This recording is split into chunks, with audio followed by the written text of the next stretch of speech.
Hello friends, मी Vishakha. Global online मराठीमध्ये आपल्या सर्वांचं स्वागत आहे. आजच्या सेशनमध्ये आपल्याला PhD एंट्रन्स टेस्ट पेट एक्झामसाठी रिसर्च मेथॉलॉजी स्टडी करायचा आहे आणि आजचा टॉपिक आहे रिसर्च इथिक्स, संशोधन नैतिकता आपल्याला बघायचं आहे. रिसर्च प्रोसेस हा टॉपिक आपण स्टार्ट केला होता. त्यातले 2 स्टेप्स जे आहेत ते आपण कंप्लीट केलेले आहेत. बाकीच्या स्टेप्स जे आहेत ते उद्याच्या सेशनपासून आपण कंटिन्यू करणार आहोत. पण आजच्या सेशनमध्ये आपण रिसर्च इथिक्स, संशोधन नैतिकता हा टॉपिक घेतलेला आहे मध्येच. सो छोटा टॉपिक आहे, लवकर कंप्लीट होईल. So let's start with today's session. Session start करण्यापूर्वी एक इम्पॉर्टंट सूचना किंवा संधी आहे त्या स्टुडंटसाठी जे स्टुडंट्स यावर्षीची एक्झाम टार्गेट करत आहेत, PhD एंट्रन्स एक्झाम टार्गेट करणाऱ्या स्टुडंट्ससाठी. जसं की आपल्याला माहिती आहे 50% सिलेबस हा पूर्णपणे रिसर्च मेथॉलॉजीवर असतो कुठल्याही पेट एक्झामसाठी. तसंच या पेट एक्झामचा म्हणजे SGBA युनिव्हर्सिटीचा देखील पॅटर्न जो आहे तो 50% रिसर्च मेथॉलॉजीवरचा आहे. तर त्यासाठी आम्ही एक फुल कोर्स घेऊन आलो आहोत जो तुम्हाला गॅरंटीड सिलेक्शन मिळवून देणार आहे. या फुल कोर्समध्ये आम्ही तुम्हाला मिळवून देणार आहे संपूर्ण अभ्यासक्रम, मॉक टेस्ट, संपूर्ण अभ्यासक्रमावरील notes, video lectures plus live lectures, त्याच्यानंतर 1500 प्लस MCQ PDF सरावासाठी. सराव सगळ्यात आवश्यक असतो तुमचा स्टडी झाल्यानंतर, त्यासाठी ही PDF देखील त्याच्यामध्ये इन्क्लूड करण्यात आलेली आहे.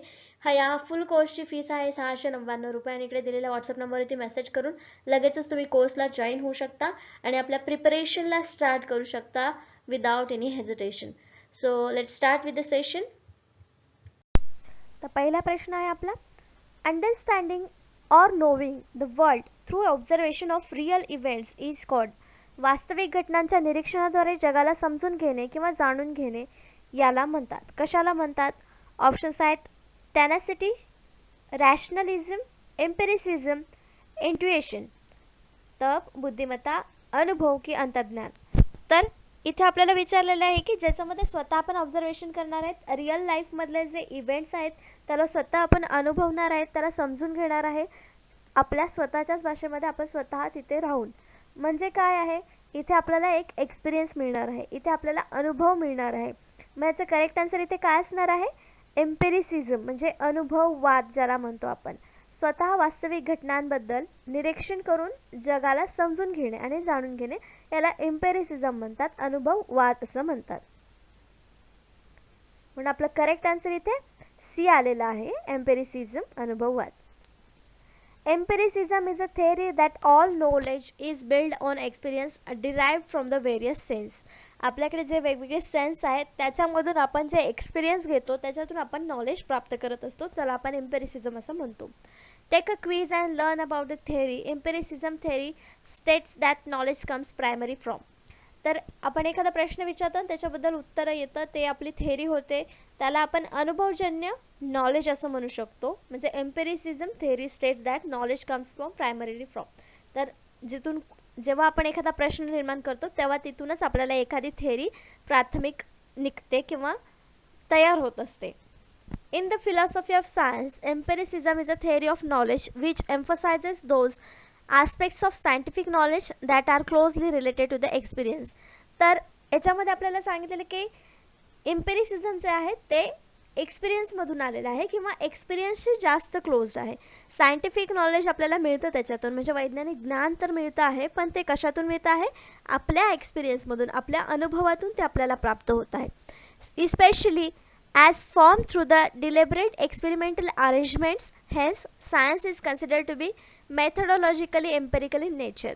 तर जे काही आपल्याला माहिती मिळते आहे ते आपल्या प्रयोगातूनच मिळते आहे. प्रयोग अरेंज आपोआप होतात, पण त्यातून आपण अनुभव घेतो आणि मग ते आपल्याला एखादी थेअरी किंवा एखादा सायन्सचं नॉलेज त्यातून आपल्याला प्राप्त होतं. म्हणून आपण असं म्हणतो की विज्ञान हे एक पद्धती आहे, अनुभव, निसर्गातून अनुभव घेऊन शिकण्याची गोष्ट आहे, नॉलेज मिळवण्याची गोष्ट आहे. तर एम्पिरिसिझम म्हणजे काय आपल्याला समजलं? एम्पिरिसिझम म्हणजे अनुभववाद आणि एम्पेरिकल रिसर्च जो असतो तो अनुभवजन्य रिसर्च असतो, म्हणजे तो स्वतः आपण तिथे तयार केलेला असतो किंवा आपण स्वतः त्याचा अनुभव घेऊन, एक्सपिरियन्स घेऊन तो तयार केलेला असतो.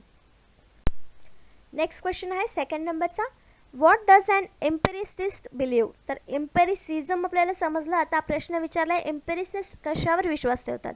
अनुभववादांचा काय विश्वास आहे किंवा त्यांचं म्हणणं काय आहे, त्यांचा एक विश्वास काय आहे. ऑप्शन्स आहेत we should not apply natural science methods to the science, social science research. सामाजिक विज्ञान संशोधनात आपण नैसर्गिक विज्ञान पद्धती लागू करू नये. It is the sociologist's aim to understand the meaning of social action. सामाजिक क्रियेचा अर्थ समजणे हे समाजशास्त्रांचे ध्येय आहे. Knowledge in the form of facts should be gain through the sensory experience. ज्ञान तथ्याच्या रूपात ज्ञानेंद्रियाच्या अनुभवाने प्राप्त केले जावे. D. Research conducted within the British Empire was biased and unreliable. British साम्राज्यात केलेले संशोधन पक्षपाती आणि अविश्वसनीय होते. तर इथे आपलं कुठलं ऑप्शन करेक्ट आहे, त्यातून एक एक ऑप्शन आपल्याला कट करायचं आहे. जे डी ऑप्शन आपल्याला इथे बायस्ड आणि अनरिलायबल असेल असं ऑप्शन आपल्याला नाही आहे रिसर्चमध्ये. मग किंबहुना ते रिसर्चचं कॅरेक्टरिस्टिक्स नाही आहे. मग आपलं इथं ऑप्शन जे आहे डी ते सर्वात प्रथम कट होत आहे, म्हणजे डी ऑप्शन आपलं उत्तर नसणार आहे. मग पुढचं काय विचारलेलं आहे की it is a sociologist aim to understand the meaning of social action. सामाजिक क्रियेचा अर्थ समजून घेणे हे समाजशास्त्राचं ध्येय आहे का? नाही. त्याचे आणखीन वेगवेगळे ध्येय आहेत. आणि हा अनुभववाद्यांचा विश्वास असणार आहे का? तर नाही. मग बी सुद्धा आपला ऑप्शन नसणार आहे.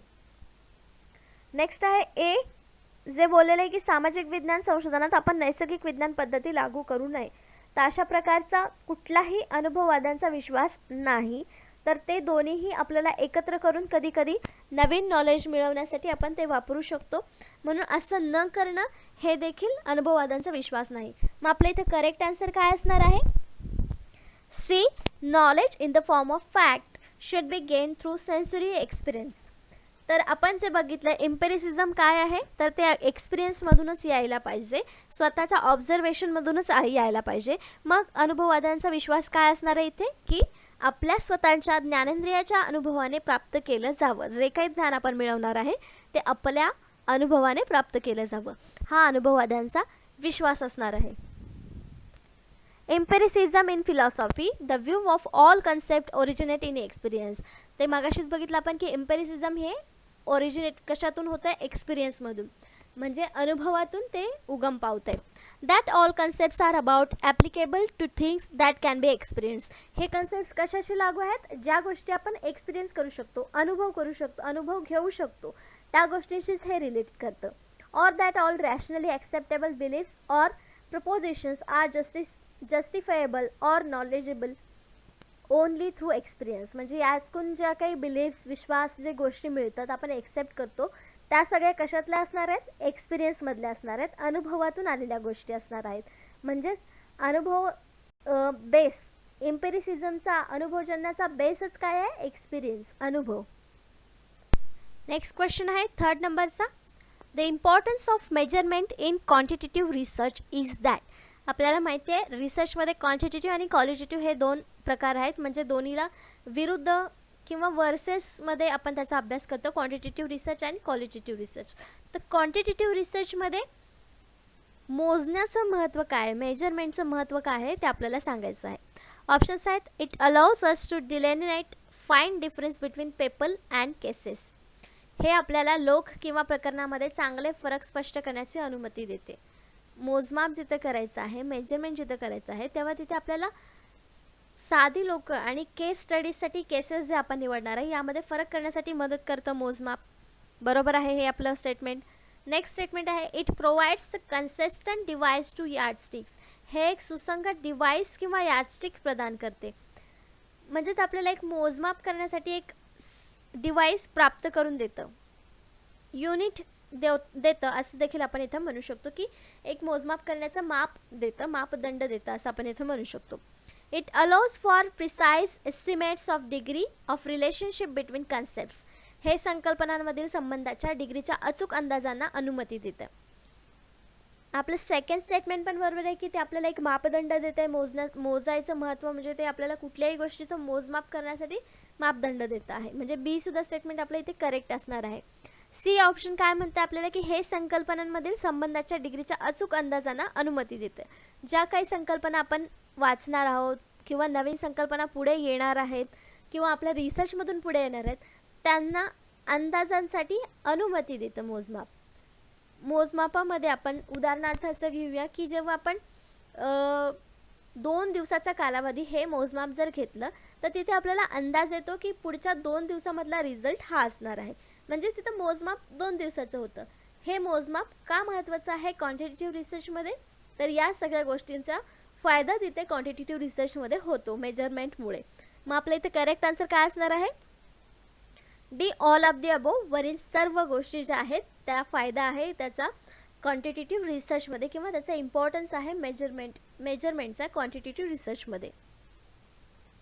The purpose of quantitative research is to generate knowledge and create understanding about the social world.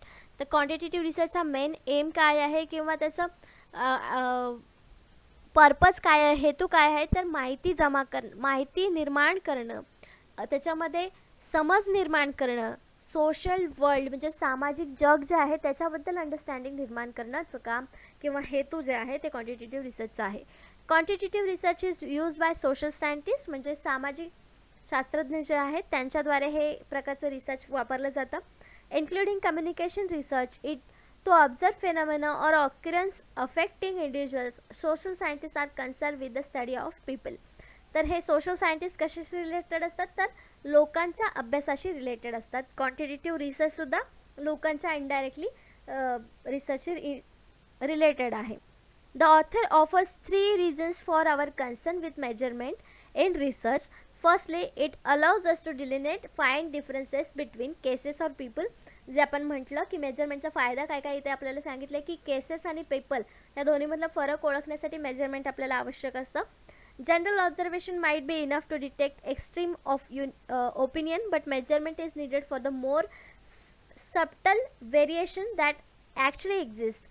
जे खरं व्हेरिएशन्स तिथे प्रेझेंट आहेत त्यांना ओळखण्यासाठी ही मेजरमेंट्स आपल्याला गरजेची असतात. Establishing a measure once allow us to use it again later on with the same people with other, providing the consistent benchmark. Finally, by studying correlationship we have a bias for studying how closely concepts relate to each other. So answer D is correct, all of the above. All of the above का correct आहे? इथं आपण सांगितलेलं आहे की लोक आणि cases हे ओळखण्यासाठी आपल्याला मेजरमेंट्स मदत करतात.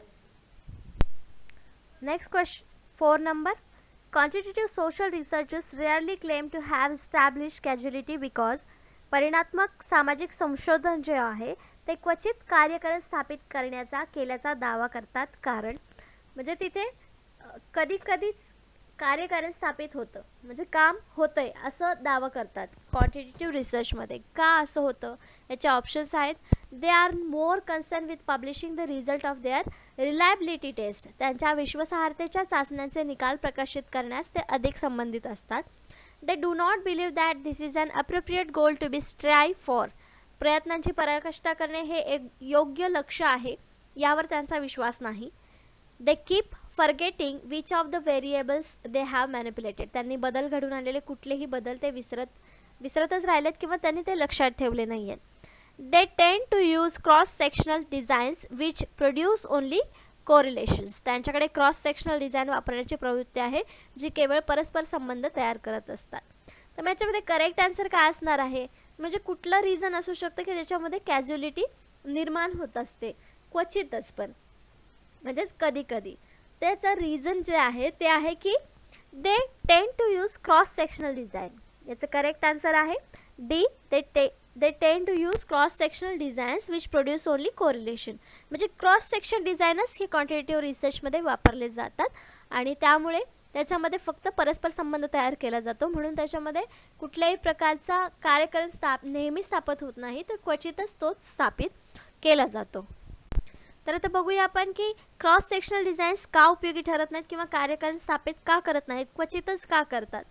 Then experimental design allows us to test for causal connection between variables because of the one variable. तर एक्सपेरिमेंटल डिझाईनमध्येच आपल्याला हे टेस्ट करण्याची परमिशन मिळते कॅज्युअल कनेक्शन व्हेरिएबल्समधले, जे की आपल्याला क्वांटिटेटिव्ह सोशल रिसर्चमध्ये विचारलं होतं प्रश्नामध्ये, पण हे एक्सपेरिमेंटल डिझाईनमध्ये अलो केलं असतं. Because one of the variables that is independent or manipulated to track changes in other dependent variables. स्वतंत्र चल आणि अवलंबित चल असे दोन प्रकारचे चल असतात जे एक्सपेरिमेंटल डिझाईन्समध्ये असतात. कॉज आणि इफेक्ट्समध्ये ते काम करत असतात. However, the most social survey research uses cross sectional designs. तर क्वांटिटेटिव्ह रिसर्चमध्ये सोशल सर्वे रिसर्च येतात आणि त्याच्यामध्ये क्रॉस सेक्शनल डिझाईन्स हे मोस्टली यूज केले जातात. Where such manipulation is not possible. जसं एक्सपेरिमेंटल डिझाईन्समध्ये इंडिपेंडेंट व्हेरिएबल डिपेंडेंट व्हेरिएबलमध्ये मॅनिप्युलेशन होतं, ते क्रॉस सेक्शन डिझाईनमध्ये पॉसिबल नाही होत बहुतेक वेळा. Consequently, degree of correlation between variables can be determined, but causality remains interferential. तर काही घटकामध्ये काय होतं की व्हेरिएबल्स डिटरमाइन होतात पण त्यांची कॅज्युअलिटी निर्माण होत नाही किंवा तिथे जागा घेत नाही. If you give answer B, you should recognize that very few researchers are interested in mere description of things. They usually want to find out why things are the way they are so that they can be remade by replicated. Causality is an appropriate goal, simply difficult to achieve. तर casualty जी गोष्ट आहे, जे गोल आहे ते simply achieve होत नाही, ते difficult आहे.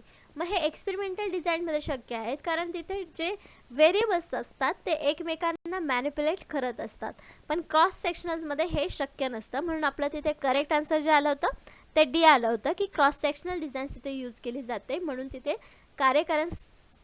कार्यकरण स्थापित क्वचितच होतं. नेक्स्ट क्वेश्चन आहे 5th नंबरचा.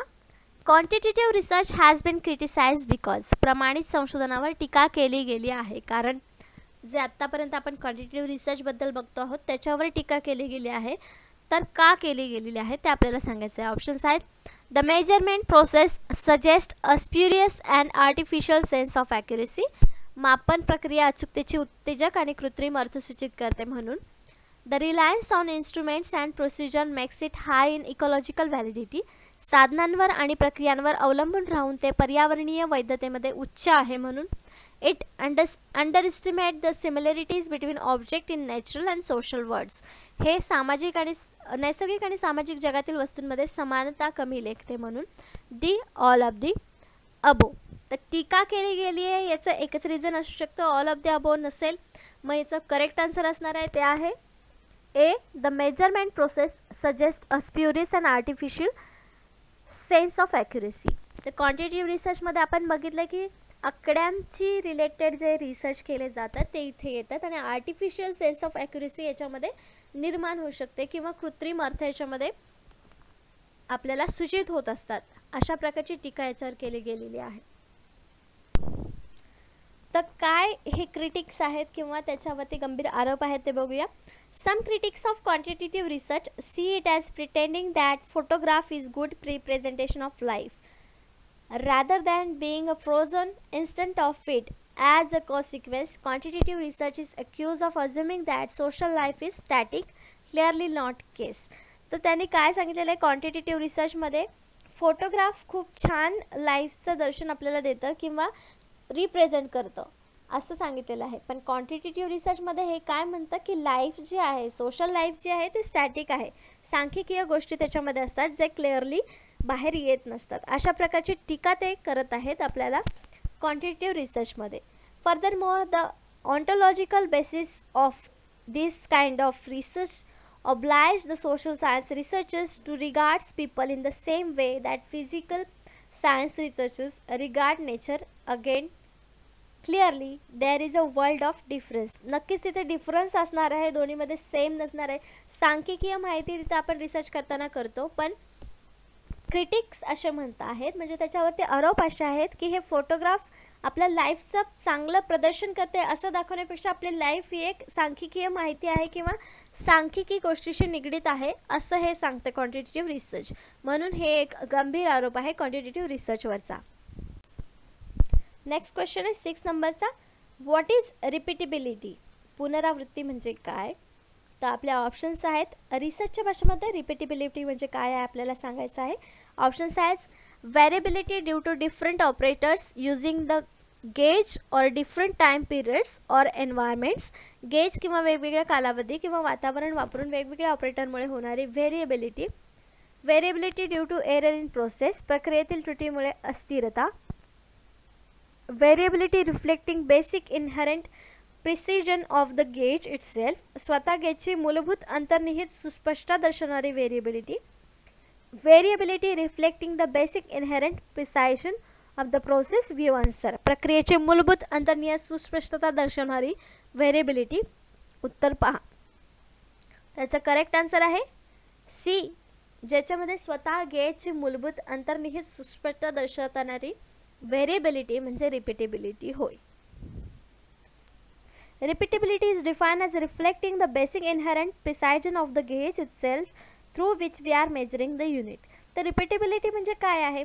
ही एक क्वांटिटेटिव्ह रिसर्च मधली टर्म आहे, कारण आपण मेजरिंगसाठी ही वापरतो. एखादी गोष्ट जेव्हा सतत म्हणजे त्याची आपल्याला मापं घ्यायची आहेत आणि प्रत्येक वेळेला आपण त्याच गोष्टीचं माप घेतोय पण त्याच्यामध्ये डिफरन्स येतोय, त्यालाच आपण रिपीटेबिलिटी असं म्हणतो रिसर्चमध्ये.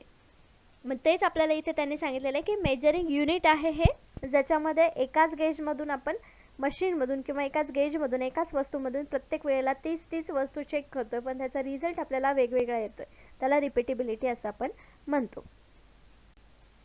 नेक्स्ट क्वेश्चन आहे 7th नंबरचा. In contrast to deductive reasoning, inductive reasoning dash dash. निष्ठ तर्क विवेकपूर्ण तर्क यांच्या विरोधाभास. म्हणजे डिडक्टिव्ह रिझनिंगच्या कॉन्ट्रास्टमध्ये त्याच्या इंडक्टिव्ह रिझनिंग काय आहे किंवा कसं आहे. ऑप्शन्स आहेत involves conclusion that are more or less probable. अधिक किंवा कमी संभाव्य अशा निष्कर्षांचा समावेश आहे. Is less descriptive of human thoughts process. मानवी विचार प्रक्रियेचे वर्णन कमी करते. Moves from general principle to particular conclusion. सामान्य तत्वामधून विशिष्ट निष्कर्षाकडे वळते. Should be avoided in science whenever possible. जेव्हा शक्य होईल तेव्हा विज्ञानात टाळलं पाहिजे. तर डिडक्टिव्ह रिझनिंगच्या तुलनेत इंडक्टिव्ह रिझनिंगचं काय महत्त्व आहे आपल्याला ऑप्शन्सपैकी सांगायचं आहे. तर moves from general to principle हे डिडक्टिव्ह झालं. मग ते अवॉइड केलं पाहिजे, सायंटिफिक विज्ञानामध्ये टाळलं पाहिजे असं आहे का? नाही. मग सी आणि डी ऑप्शन्स आपल्या इथे कट झाले. Is less descriptive of human thoughts process हे मानवी विचार प्रक्रियेचे वर्णन कमी करतं असं आहे का? नाही, असंही नाही आहे. मग इथं आपलं एकच करेक्ट आन्सर असू शकतं, ते म्हणजे A involves conclusion that are more or less probable. अधिक किंवा कमी संभाव्य निष्कर्षांचा समावेश यामध्ये केला जातो इंडक्टिव्ह रिझनिंगमध्ये. मग आपलं करेक्ट आन्सर ए आलेला आहे. तर आपल्याला इथे इंडक्टिव्ह रिझनिंग आणि डिडक्टिव्ह रिझनिंग नेमकं काय आहे ते आपल्याला बघायचं आहे आणि दोन्हीमधला फरक देखील इथे आपल्याला समजेल. Someone who uses inductive reasoning makes specific observation and then draw a general conclusion. तर इंडक्टिव्ह रिझनिंगमध्ये काय आहे? स्पेसिफिक ऑब्झर्वेशन केलं जातं, त्याच्यावरून जनरल कन्क्लुजन आपण काढत असतो. तर डिडक्टिव्हमध्ये काय असतं? स्पेसिफिक कन्क्लुजनवरून जनरल थेअरी निघत असते. तर इथे उदाहरण आपण असं घेऊ शकतो की every quiz has been easy therefore the test will be easy. Example त्यांनी दिलेलं आहे इंडक्टिव्हचं की क्विज इझी असणार आहे, प्रत्येक क्विज इझी असणार आहे, म्हणजेच तिथे अख्खी टेस्ट जी आपली आहे ती इझी असणार आहे. म्हणजे हे इंडक्टिव्ह रिझनिंग झालं. जनरल कन्क्लुजन जेव्हा काढतोय आपण तेव्हा स्पेसिफिक ऑब्झर्वेशनचा विचार करतो आहे. नंतर डिडक्टिव्हमध्ये काय एक्झाम्पल दिलेलं आहे? All student in this class play guitar, Sam is the student of this class. मग त्यांनी जनरल एक्झाम्पल दिलं आहे डिडक्टिव्हमध्ये की एक क्लासमध्ये सगळे स्टुडंट्स गिटार वाजवत आहेत, म्हणजे सॅमसुद्धा त्याच क्लासमधला मुलगा आहे, म्हणजे सॅमसुद्धा गिटार वाजवत असणार. हे डिडक्टिव्हचं रिझनिंग झालं. जनरल स्टेटमेंट आपण काढतो, स्पेसिफिक कन्क्लुजन तिथे आपण काढतो आहोत. इंडक्टिव्हमध्ये अजून काय सांगितलेलं आहे? When you are using inductive reasoning correct observation won't necessary lead you to correct general conclusion. जर इंडक्टिव्ह रिझनिंगमध्ये आपण स्पेसिफिक ऑब्झर्वेशनवरून जनरल कन्क्लुजन काढत असतो, पण इंडक्टिव्हमध्ये ते खरं असेलच असं नाही. तर याउलट डिडक्टिव्हमध्ये जे आपण रिझनिंग किंवा थेअरी कन्क्लुजन जे काढतो ती दोन्ही स्टेटमेंट जी असतात ती करेक्ट असतात. उदाहरण दिलेलं आहे इंडक्टिव्हमध्ये the teacher use PPT in the last few classes therefore the teacher will use PPT tomorrow. हे आपलं रिझन तिथं इंडक्टिव्हमध्ये असं दाखवू शकतो की आपण प्रत्येक क्लासमध्ये टीचरने पीपीटी यूज केले असं दिलेलं नाही आपल्याला. Last few classes teacher use केलेली आहे पीपीटी, तर टीचर पीपीटी उद्या यूज करेल असं आपण सांगू शकत नाही इंडक्टिव्ह रिझनिंगमध्ये. तेच डिडक्टिव्ह रिझनिंगमध्ये at the conference all people present are 30 or older, Maria is in the room, म्हणजे मारिया तिथे 30चे असणार आहे हे आपल्याला तिथे समजून येतं. म्हणजे ही जनरल थेअरी आहे, याला आपण डिडक्टिव्ह रिझनिंग असं म्हणू शकतो. तर हा फरक आहे इंडक्टिव्ह रिझनिंग आणि डिडक्टिव्ह रिझनिंगमध्ये. एक्झाम्पल्सवरून आपल्याला डिडक्टिव्ह रिझनिंग, इंडक्टिव्ह रिझनिंग हे दोन्ही क्लिअरली समजतं. Inductive reasoning specific to general and deductive reasoning, specific conclusion follows a general theory. Next question आहे 8 नंबरचा. Which of the following sequence best describe the deductive logic of enquiry. तर deductive आपण बघितलेले आहे, reasoning काय आहे, deductive logic enquiry इथे काय विचारलेलं आहे, म्हणजे आपलं काय असणार आहे इथे, जनरल टू स्पेसिफिक. पुढीलपैकी कोणता अनुक्रम चौकशीच्या विलोमनीय लॉजिकचे उत्तम वर्णन करतो आहे. जनरलपासून आपल्याला स्पेसिफिकपर्यंत जायचं आहे. म्हणजे ऑप्शन्स बघा आपले काय आहेत, थेअरी, डेटा, हायपोथेसिस. डेटा पहिले यायला पाहिजे की थेअरी पहिले यायला पाहिजे की हायपोथेसिस पहिले यायला पाहिजे, इथे आपल्याला सांगायचं आहे. तर data, theory, hypothesis. Data, empirical pattern, theory, theory, hypothesis, data, empirical pattern, hypothesis and theory. तर इथे करेक्ट आन्सर जे आहे ते आहे डी, थेअरी, हायपोथेसिस, डेटा. तर सगळ्यात मोठी काय असणार आहे, सिद्धांत असणार आहे. त्याच्यानंतर हायपोथेसिस म्हणजे त्याची गृहीतक असणार आहेत आणि मग सगळ्यात शेवटी डेटा असणार आहे, कारण डिडक्टिव्ह लॉजिक विचारलेलं आहे. हे जर आपल्याला इंडक्टिव्ह लॉजिक विचारलं असतं तर मग डेटा, हायपोथेसिस आणि मग थेअरी आले असते. पण डिडक्टिव्ह लॉजिकमध्ये पहिले सगळ्यात मोठा सिद्धांत, त्याच्यानंतर हायपोथेसिस, मग त्याचा डेटा येणार आहे. म्हणून इथं आपलं करेक्ट आन्सर डी आलेला आहे. जसं इथे डिडक्टिव्ह रिझनिंगचे एक्झाम्पल्स दिलेले आहेत त्यांनी. ऑल बर्ड्स हॅव फीदर्स, म्हणजे सगळ्या पक्ष्यांना इथे पंख असतात, हे एक डिडक्टिव्ह लॉजिक आहे. It's dangerous to drive on icy streets, म्हणजे बर्फाच्या रस्त्यांवरती गाडी चालवणं किंवा ड्राईव्ह करणं हे डेंजरस आहे, हे एक डिडक्टिव्ह रिझनिंग आहे. ऑल कॅट्स हॅव बीन कीन सेन्स ऑफ स्मेल, सगळ्यांना त्यांचा म्हणजे वासावरून गोष्टी ओळखण्याची एक क्षमता आहे सगळ्या कॅट्समध्ये. Cacti are plants and all plants perform photosynthesis, म्हणजे इथे आपल्याला जनरल गोष्ट सांगितलेली आहे की स्पेसिफिकपासून जनरल गोष्ट निघालेली आहे की कॅक्टी नावाचा प्लांट आहे आणि प्रत्येक प्लांट हे फोटोसिंथेसिस करतं, म्हणजे कॅक्टीसुद्धा फोटोसिंथेसिसची प्रोसेस करतं. हे जनरल फॅक्ट आपल्याला इथे डिडक्टिव्हमध्ये निघतं आहे आणि ते करेक्ट आहे, म्हणून हे एक डिडक्टिव्ह लॉजिकचं एक्झाम्पल आहे. Red meat has iron in it and beef is red meat. तर इथे पण त्यांनी आपल्याला एक जनरल स्पेसिफिक स्टेटमेंट आपल्याला मिळतं आहे, ते आहे red meat has an iron, म्हणजे रेड मीटमध्ये आयर्न असतं आणि रेड बीफ हे एक रेड मीट आहे, म्हणजे त्याच्यामध्ये आयर्न असणार आहे. हे आपल्याला फॅक्ट इथं आपल्याला मिळतं आहे, म्हणून ते एक डिडक्टिव्ह रिझनिंगचं एक्झाम्पल आपल्याला इथे दिलेलं आहे. हे काही एक्झाम्पलवरून आपल्याला डिडक्टिव्ह रिझनिंग काय आहे, डिडक्टिव्ह लॉजिक आपल्याला काय आहे हे समजलं असेल. नेक्स्ट क्वेश्चन आहे 9 नंबरचा. A deductive argument is valid if, एक वजाबाकी युक्तिवाद वैध असेल जर. ऑप्शन्स आहेत premises are false and conclusion is true, जर जागा खोटी आहे आणि निष्कर्ष खरे आहेत. Premises are false and conclusions are also false, जागा खोटी आहे आणि निष्कर्ष देखील चुकीचे आहेत. Premises are true and conclusion is false, जागा सत्य आहे आणि निष्कर्ष खोटे आहेत. Premises are true and conclusion is true, जागा खरी आहेत आणि निष्कर्षही खरे आहेत. तर डिडक्टिव्ह आर्ग्युमेंटमध्ये आपण बघितलेलं आहे की दोन्ही स्टेटमेंट हे जनरल स्टेटमेंट असतात आणि त्यावरून जे फॅक्ट निघतं ते देखील खरं असतं. म्हणजे इथं आपल्याला जे प्रिमायसेस दिलेले आहेत ते सुद्धा खरे पाहिजेत आणि आपल्याला निघणारं कन्क्लुजन जे आहे ते देखील फॅक्ट म्हणजे खरं असलं पाहिजे. मग आपलं करेक्ट आन्सर इथे काय असणार आहे, D. Deductive argument is valid, म्हणजे डिडक्टिव्ह आर्ग्युमेंट कधी असेल तिथे जागा कधी घेईल, तर हे आपला ऑप्शन आहे. Premises are true and conclusions is true, दोन्ही असेल तेव्हाच इथं डिडक्टिव्ह आर्ग्युमेंट प्लेस घेणार आहे. A deductive argument is sound if and only if it is both valid, जसं की आपण डिडक्टिव्ह आर्ग्युमेंटमध्ये बघितलं की दोन्ही ज्या स्टेटमेंट्स आहेत त्याच्यावरून आपण तिसरं फॅक्ट काढू शकतो, म्हणजे दोन्ही गोष्टी तिथं व्हॅलिड पाहिजेत. And all of its premises are actually truth, खरे असले पाहिजेत. Otherwise a deductive argument is unsound, मग तिथे डिडक्टिव्ह आर्ग्युमेंट होणार नाही जर तिथले एखादंही वाक्य जर चुकीचं असेल तर. According to the definition of deductive argument, the author of the deductive argument always intend that the premises provide the short justification for the conclusion whereby if premises are true. म्हणजे डिडक्टिव्ह रिझनिंगमध्ये, डिडक्टिव्ह आर्ग्युमेंटमध्ये, प्रिमायसेसमध्ये म्हणजे statement जे असतात पहिले statement त्याच्यामध्ये आपल्याला clue असतो, last conclusion असेल त्याच्यावरती, म्हणजे कन्क्लुजन आहे ते सुद्धा खरं निघालं तरच ते एक डिडक्टिव्ह आर्ग्युमेंट असतं. नेक्स्ट क्वेश्चन आहे 10th नंबरचा. Inductive reasoning is based on or presuppose, आगमनात्मक तर्क. डिडक्टिव्हच्या अपोजिट इंडक्टिव्ह रिझनिंग जे आहे ते कोणत्या पूर्वस्थितीवर आधारित आहे. ऑप्शन्स आहेत युनिफॉर्मिटी ऑफ नेचर, निसर्गाचा एकसारखेपणा. युनिटी ऑफ नेचर, निसर्गाची एकता. गॉड क्रिएटेड द वर्ल्ड, देवाने जगाची निर्मिती केली आहे. लॉज ऑफ नेचर, निसर्गाचे नियम.